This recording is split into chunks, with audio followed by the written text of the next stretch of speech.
Unity to lay off 265 employees at Weta Digital as part of company reset. Only 2 years after acquiring part of Weta's VFX business, Unity is stepping back to focus on its core business. Unity has announced a round of layoffs and the closure of Weta Digital after it decided to end its agreement with Peter Jackson's Weta FX. The layoffs will impact 265 employees, a total of 3.8% of its workforce, Reuters report. Back in December 2021, Unity acquired a part of Peter Jackson's Weta Digital, including Weta Digital's tools, pipeline technology, and engineering talent, in a deal worth $1.625 billion. The remainder of Weta Digital remained under Jackson's ownership and rebranded to Weta FX, with the company maintaining an agreement to use Weta Digital tools and services. Now, Unity says it has terminated the professional services part of this agreement, which will result in layoffs of 265 employees involved in the agreement. Weta FX issued a statement to FX Guide saying it would be looking to rehire as much of the Weta Digital team as possible. Unity will retain ownership of the tools it acquired, and they will remain readily available for Weta FX to use. Unity believes the Weta Digital team are remarkable, but Unity needs to become leaner as it focuses its expertise on its core business, the statement says, explaining why this decision was made. It also believes it makes more sense for Weta FX to own full end-to-end production activities directly. Unity will be focusing its expertise and people on other matters, and Weta FX will be getting support for its use of the Weta tools directly from its own crew, a shorter path which makes sense for both companies. The move has been called a company reset by Unity, with the company looking to refocus on its core business of game development. Unity will also look to reduce its office footprint as a cost-cutting measure, shutting down offices in 14 locations, including Berlin and Singapore. The company will encourage employees to work from home more often, removing mandatory in-office days for employees and reducing full in-office services to just 3 days a week.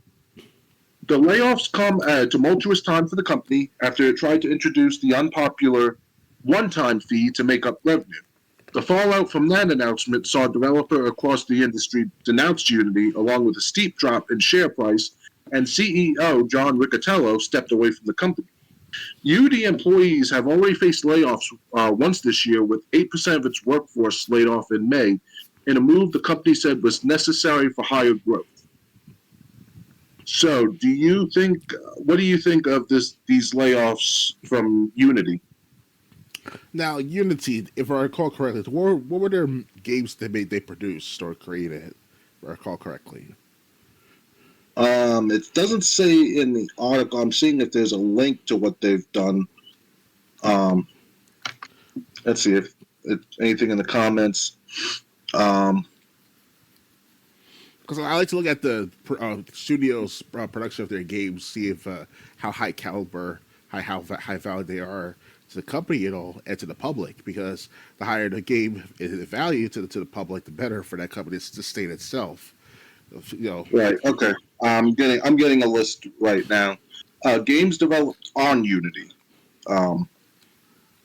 So Cuphead, Hearthstone, Pokemon Go, Monument Valley, Beat Saber, Escape from Tarkov, Hollow Knight, Ori and the Blind Forest. Wow. So Ori and the Will of the Wisp are probably there too.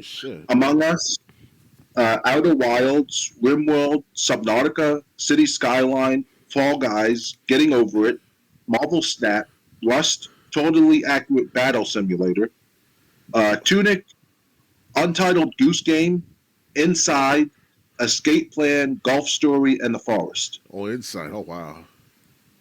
Wow, that's crazy right there. Like they lay off that many people for all those games they made? Like, wow, that's just like, it doesn't make any sense because Inside, what else you mentioned? Hollow Knight, you mentioned other games like you said. Like, it doesn't make any sense. Like, the other ones sell like hotcakes, like literally hotcakes, like GTA 5 and all, but they're up there to a point where they sustain like, some sort of stability in the market. Because I'm willing to buy Hollow Knight, if I have the money for it, or perhaps even, Among Us. In the Blind Forest. I already the Blind Forest part of the Game Pass and all. So yeah, I can buy it anytime I really want to do that myself. So it's like, I'm going to tell Unity that they mismanage themselves, most likely. That's their problem. So whoever these managers are in the company who are allocating the resources, the logistics of the matter, selling these games to the public, it's kind of like, that's the management's fault for fucking up the developers, shtick, their livelihood. Because I understand the saying goes where it's like once until the game made so much billions and billions of dollars, they lay off workers afterward for the sake of like saving money, whatever. That's what Microsoft did with buying AI technology more and more so than not for the last couple of years now.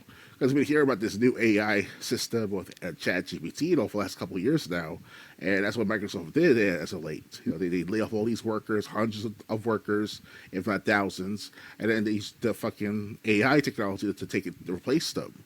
It's pathetic. It's I wish they can like do a little balance in the matter, but because people need to work. You can't just like make them not work or force people not to work at all. They have the right to work. They have like the one particular organization I donate to called the National Right to Work Committee. And the president is Mark Mix and all. He mentioned that every worker has a right to work in wherever they want to pursue in, whether it's professionally or for personal reasons, personal business. You have a right to work. You can't just take that away from their livelihood for people just the fact that you just don't like them or you don't like them to work too much or whatever the case may be. It doesn't matter. So that's how I look at it. So it sucks. Well, keep in mind, it didn't say the developers. It said whoever came over from basically Weta FX, which is a company they purchased while staking at the end of December in 2021. A year and a half later, now they're letting 265 employees go, and they're all basically from the Weta FX team, Weta FX acquisition. But Unity said they're going to try to retain as many jobs as they can, retain as many employees as they can. Okay, it sucks. It's another layoff as always. And I'm going to mention another YouTuber. Not trying to. I'm not trying to steal Brett Cooper's format. The comment section with Brett Cooper, but I was reading the comment section of this article, and I wanted to bring up this comment by Seb. I think it's SEB and then the capital B, and that person said, "Company reset, aka we fucked up."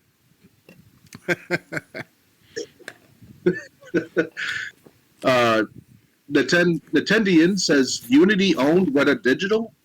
Mogan goes, Unity has not made it a great year for themselves.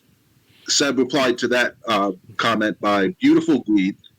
And Kassar says, which core business are they referring to? The game development engine or the microtransaction system for mobile games? They spent billions on the malware company that gave them this many board members. I'd almost expect them to prioritize getting returns from there. Yeah. Yeah, so when I saw that top comment, I'm like, I had to bring that up. Company reset, aka. Yeah, you're doing good, Triple J. Now, don't let Brett Cooper take your spotlight. Yeah, I'm not trying to start anything. I'm just saying, usually we don't read the comment section of these articles, but I had to bring that up when I saw it, when I was looking for games that Unity was responsible for. Yeah, Brett Cooper. We have nothing I have nothing against her personally myself. I mean, she's alright. I'm actually a viewer of hers on YouTube. I think I'm subscribed to her. Okay, yeah, I've seen her for the last few months on YouTube Shorts and all, but these YouTubers gotta learn to share the resources. We've been around longer than these people, if I remember correctly. So, yeah, but again, since Dr. Games 101 totally missed the boat. Nothing against Brett Cooper. She doesn't have anything against me that I know of. I'm just saying, her show's called The Comment Section. We usually don't read the comments from people of the articles we cover. But at that time, when I saw that top comment, company reset, aka we fucked up, I was like, oh, I gotta cover this. Yeah.